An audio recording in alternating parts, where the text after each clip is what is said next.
opening statement. Thank you, Madam Chair. Today is our last markup before we depart for the August recess. Committee Democrats have been laser-focused on efforts to grow our economy and lower costs for the American people. 3 laws passed during the last Congress, the Bipartisan Infrastructure Law, the Inflation Reduction Act, and the CHIPS and Science Act, are beginning to make a real difference. We continue to work to build upon these successes. And we continue to fight back efforts by committee Republicans to undermine these laws, which would only weaken our economy and raise prices on Americans. Those Republican efforts will unfortunately continue at this markup. Today we're considering 6 bills, and I'm pleased that we will begin with 3 bipartisan bills that advanced out of the Communications and Technology Subcommittee. H.R. 4510, the NTIA Reauthorization Act, is bipartisan legislation from Subcommittee Chairman Latta and Ranking Member Matsui.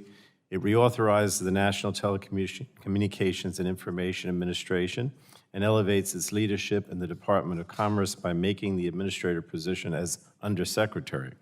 This change and the other provisions will help to better reflect the agency's current mission and responsibilities. It also now incorporates bills led by Representatives Custer, Eshoo, and Wahlberg, among others. Then there's H.R. 3369, which directs the NTIA to assess the degree to which AI systems are accountable to consumers and the measures needed to reduce the risks AI poses. Congress must consider these important issues as this new but rapidly growing technology becomes more mainstream. And third is H.R. 3385 that will require NTIA to assess the value of developing a transatlantic submarine fiber cable connecting the United States, the U.S. Virgin Islands, Ghana, and Nigeria to increase the security of our networks and protect them from untrusted actors. Unfortunately, that's where the good ideas end. Today, Republicans are also pushing through 3 highly partisan, I think extreme and anti-EV bills, despite the fact that tens of millions of Americans are right now struggling with extreme heat made worse by climate change. In fact, earlier this month, more than 100 million Americans were under excessive heat warnings and heat advisories.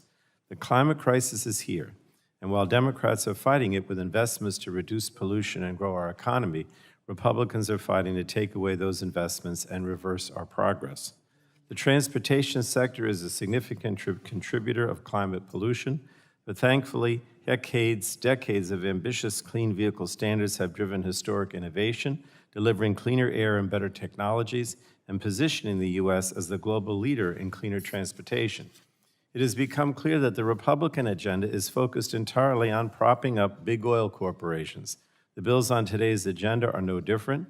They abandon homegrown American innovation and reverse hard-won climate progress that Americans both need and deserve as we continue to face the record-breaking consequences of climate change.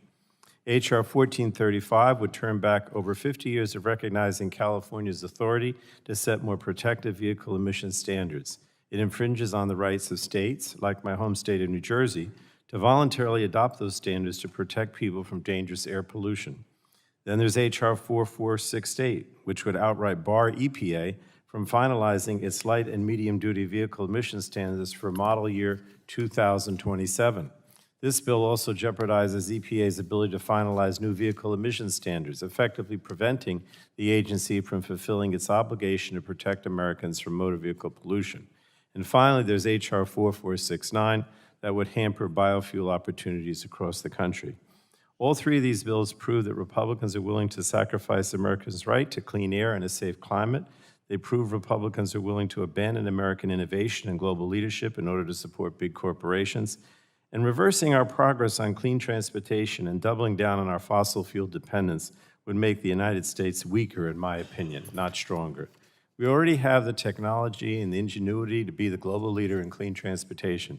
These efforts will lower energy costs, protect public health, fight the climate crisis, and strengthen our economy. But these 3 Republican bills would abandon our position in favor of maintaining the status quo of putting polluters over people, and that's why I'll oppose all 3 bills. And with that, Madam Chair, I yield back. Thank you. The chair reminds members that pursuant to committee rules,